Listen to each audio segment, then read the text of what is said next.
सड़कों पर गूंजेगी नारी शक्ति, महिला उतरेगी अपने हक में।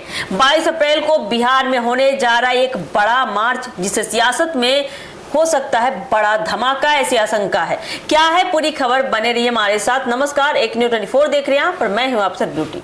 बिहार की राजनीति में बता दें, एक बार फिर हलचल तेज हो गई है। महिलाओं के अधिकार और प्रतिनिधित्व को लेकर सियासी संग्राम अब सड़क पर उतरने जा रहा है। राजसभा सांसद और रालोमो प्रमुख उपेंद्र कुशवाहा ने बड़ा ऐलान करते हुए कहा कि 22 अप्रैल को बिहार के सभी जिला मुख्यालयों पर धिक्कार मार्च, जी हां, धिक्कार मार्च निकाला जाएगा। इस मार्च के जरिए महिलाओं के मुद्दे को लेकर सरकार और विपक्ष दोनों को घेरने की तैयारी है।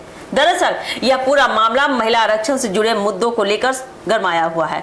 हाल ही में भारतीय जनता पार्टी यानी कि बीजेपी की ओर से महिला आक्रोश मार्च निकाला गया था, जिसके बाद अब कुशवाहा की पार्टी ने धिक्कार मार्च का ऐलान कर सियासी तापमान और बढ़ा दिया है।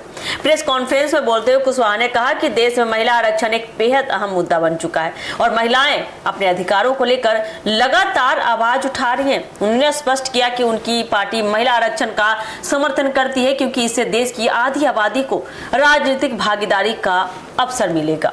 हालांकि बता दें आपको कि कुशवाहा ने इस मुद्दे पर एक बड़ा सवाल भी उठाया है।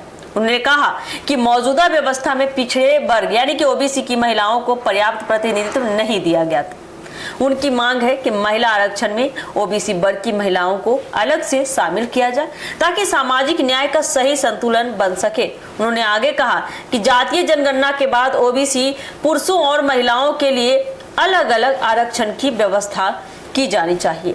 कुशवाहा के मुताबिक बता दें, जब तक समाज के हर वर्ग को बराबर हिस्सेदारी नहीं मिलेगी, तब तक सच्चे अर्थों में लोकतंत्र मजबूत नहीं हो सकता है। इस दौरान कुशवाहा ने परिसीमन के मुद्दे को भी जोर शोर से उठाया। उन्होंने कहा कि उनकी पार्टी लंबे समय से जनसंख्या के आधार पर सीटों के पुनर्निर्धारण की मांग करती रही है। उनका दावा है कि अगर परिसीमन लागू होता है तो बिहार में लोकसभा सीटों की संख्या 40 से बढ़कर 60 और विधानसभा सीटें 243 से बढ़कर 365 तक हो सकती थी।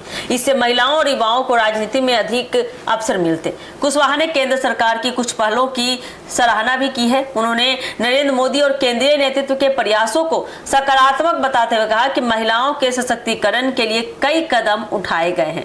इसके साथ ही उन्होंने विपक्षी दलों, इंडिया नेशनल कांग्रेस और राष्ट्रीय जनता दल पर भी तीखा हमला बोला है। कुशवाहा ने आरोप लगाया कि इन दलों ने बिहार के हितों की अनदेखी की और कई महत्वपूर्ण अवसर गंवा दिए। अंत में उन्होंने कहा, साफ कर दिया इसके बारे में कि 22 अप्रैल को होने वाला धिक्कार मार्च सिर्फ एक विरोध प्रदर्शन नहीं है, बल्कि महिलाओं के अधिकार, सामाजिक न्याय और राजनीतिक भागीदारी की लड़ाई का बड़ा मंच होगा। इस दिन राज्य भर में महिलाएं सड़कों पर उतरकर अपनी आवाज बुलंद करेगी, जिससे आने वाले समय में बिहार की सियासत की दिशा भी बदल सकती है। तो क्या होने वाला है, बड़ा मार्च 22 अप्रैल को देखना काफी दिलचस्प होने वाला है। फिलहाल के लिए इस खबर में इतना ही है। इसी तरह के अपडेट के लिए जुड़े हमारे एक न्यूज़ 24 के साथ। धन्यवाद।